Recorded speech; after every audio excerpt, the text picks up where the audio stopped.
ноги чого текло? Das war der Sachen. Да, haben wir da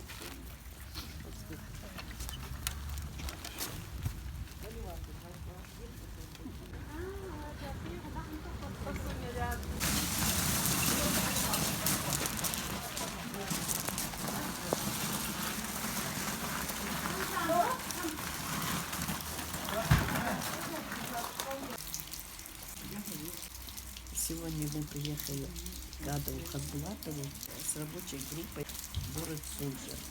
Приехали к нему узнать, как у него дела, как у него здоровье. И привезли ему продуктовую помощь. Надеемся.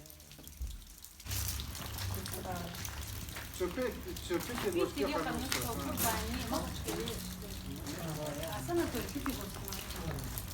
Ну, така реабілітація є санаторії, да. Там нужно было